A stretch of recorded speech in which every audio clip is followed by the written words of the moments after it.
Now I am.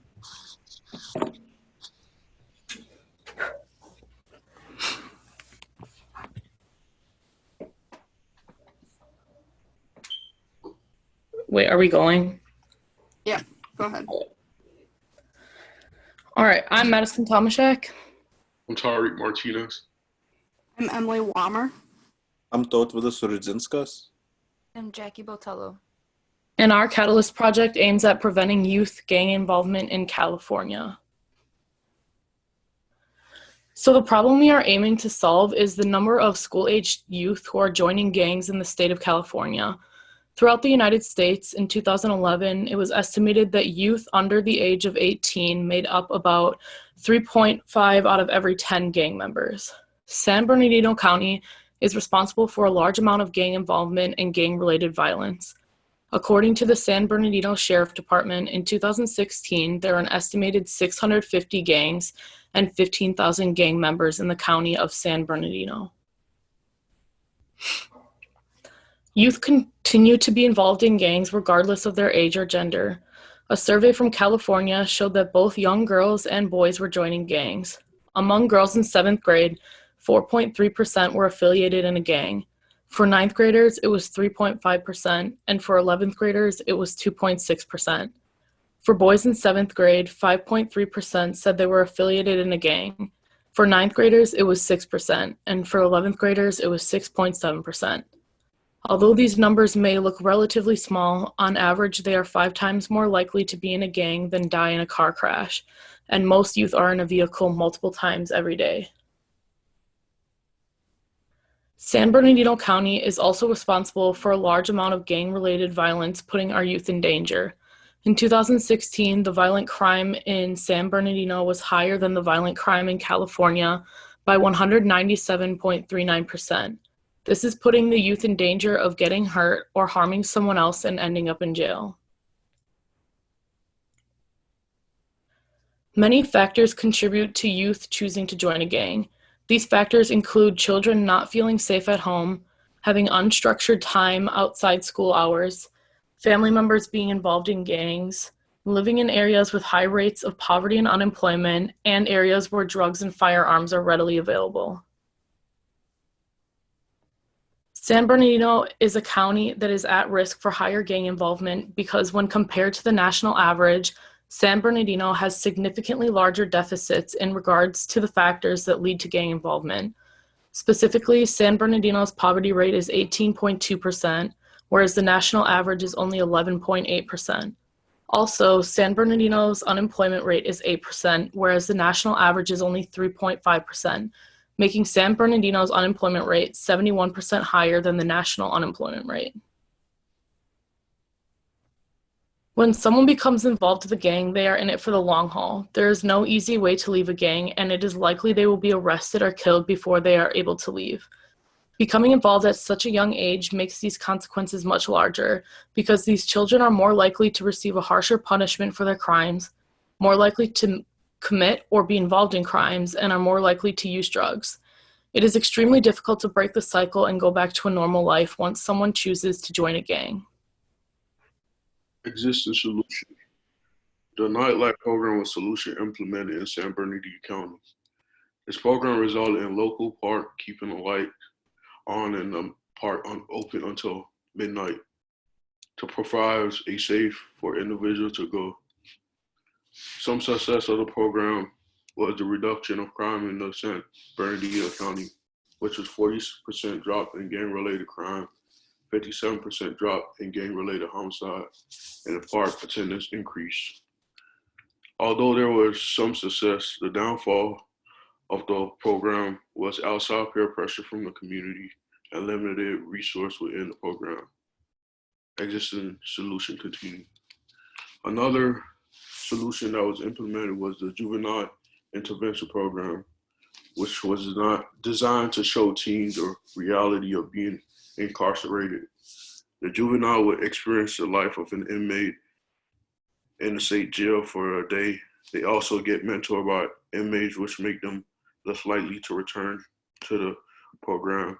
The downfall of the solution was that parents had to sign their kids up for the program, and in many cases, youths are getting into trouble do not have parents or guardian who are involved in their life and willing to sign them up. So this program is designed for a small set of individuals.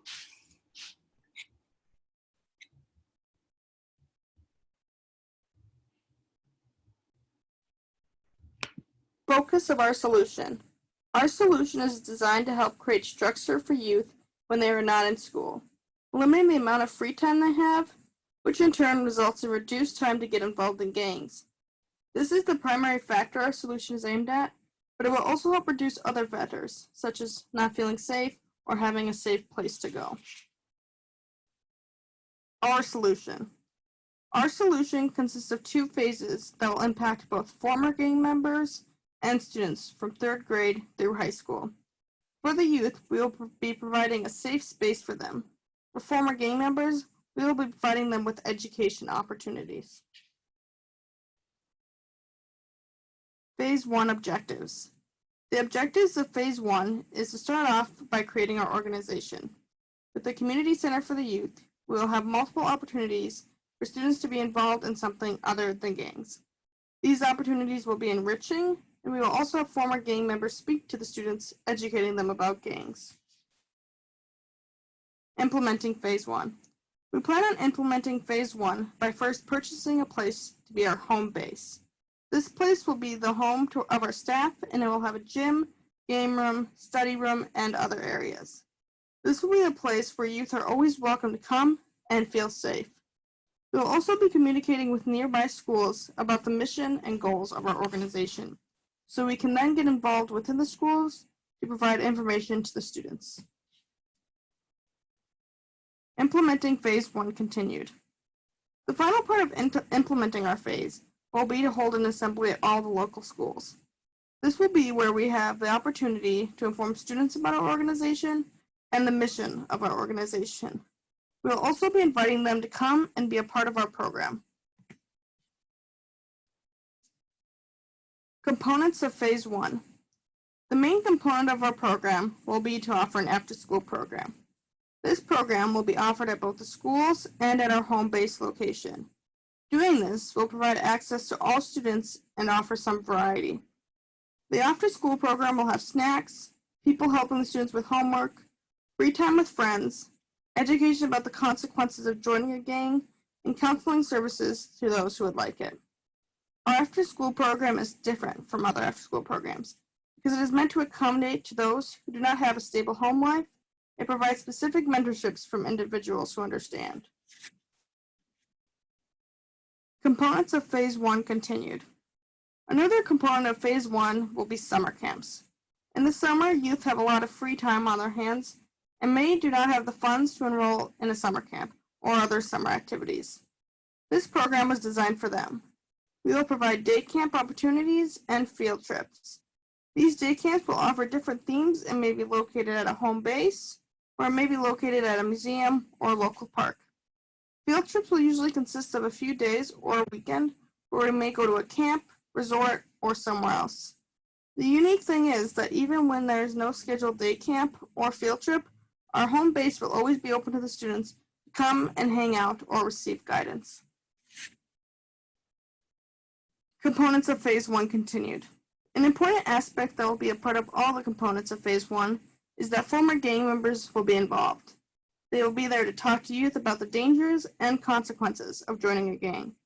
They will also act as mentors to the students, providing insight and being able to relate to them in a way not everyone can.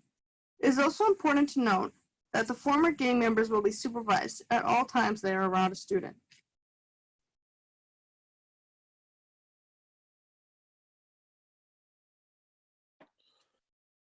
So for our Phase 2 objectives, they consist of providing educational opportunities to former gang members who are trying to leave their gangs and might have a criminal background. This is more being able to give those former gang members a path to follow that works for them. We will provide opportunities to the former gang members to work outside of the prison system by having them educate local youth. This will work on social skills for the gang members and help introduce them back into the community. This all helps former gang members have a foundation to build their future off of, however they feel, and make it very personal to themselves.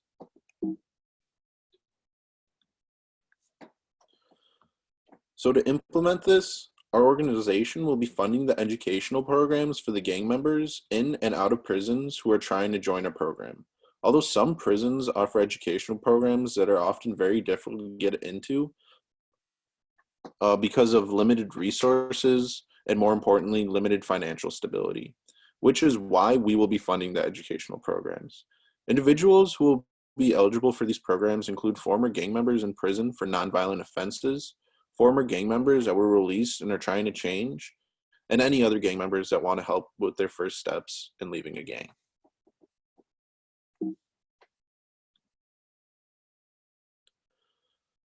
So some of the components to phase two are that there's going to be multiple education courses provided to these former gang members to properly fit everyone's needs.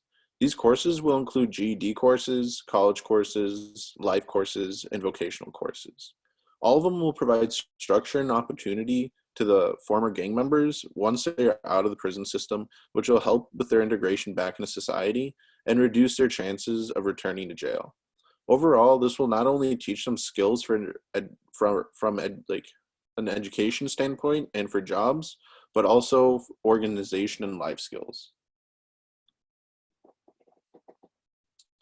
Some of the continued components are that after completing some of the educational programs, we hope that the former gang members who get out of prison and the gang lifestyle will choose to give back to the organization that has helped them. Specifically, we'd like them to help educate our youth about the consequences of gang activity and act as a mentor to them. This helps establish firsthand accounts for the youth and helps them realize all the truth behind gang activity. It isn't some game being in a gang, but it's a scary lifestyle to live.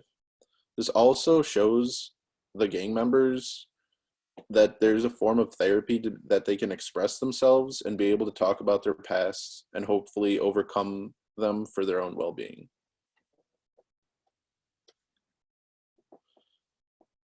Some evidence that was supporting phase one, there was a study done that found that juveniles are 5 times more likely to be involved in violent crime during the after-school periods of 3 to 7 p.m. This is compared to juvenile crime done during curfew periods. This shows that youth are not staying out late and breaking the rules, but participating in illegal activities during their free time after school. These statistics are supportive of the idea that after-school programs will be more effective to limit the amount of crime taking place than curfew periods already do. These programs use up precious time that these kids use to commit crimes, and it uses it to do something productive with all the adolescents. This, in turn, helps kids off of the street and educates them about all the violence happening around them. Evidence supporting phase two. Individuals who participate in prison education programs are much less likely to return to prison. In fact, they are 43% less likely than their counterparts who did not participate in any education programs. As a matter of fact, participation in higher level education programs reduced prison reinstatement by 51%.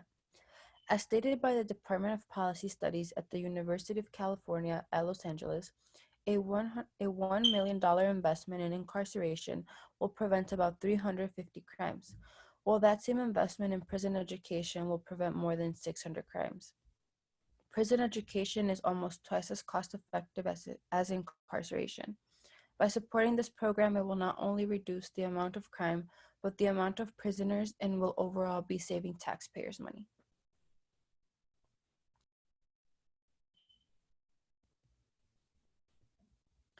Education is the way. This statistic is based around 2011 and demonstrates how if there was a larger focus on education rather than incarcerating people, the state could save up to $7 billion a year. Moreover, this comes out to saving around $40,000 per inmate introduced into the program. Through the $7 billion that is saved, our program can be spread to other communities to help stop gang violence, along with giving money back to jails to create better learning facilities and encourage inmates to pursue education. This can be seen with the establishment of more libraries, opportunities for classes, and ways to express themselves creatively. In turn, this would reduce the amount of people in jail, save money for the government, and create a safer environment overall, one with less crime.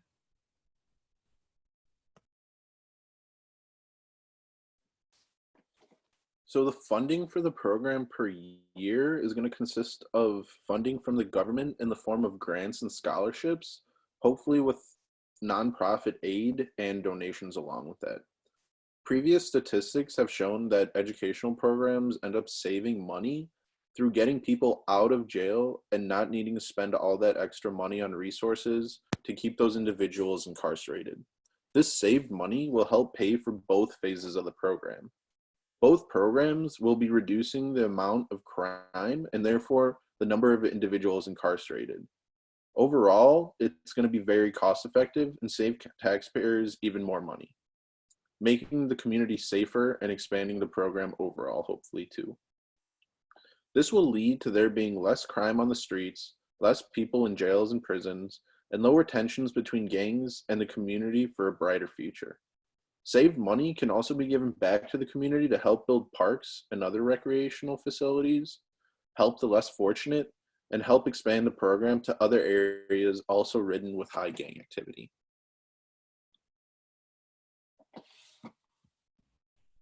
Potential complications. With every new solution, there is a possibility of complications arising. In this case, we believe that there will be two areas that could be difficult.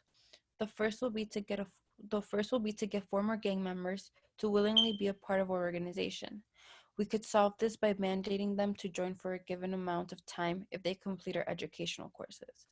But we feel that this would not be a great option, as forcing them to give advice and mentor the youth would be disingenuous for both parties.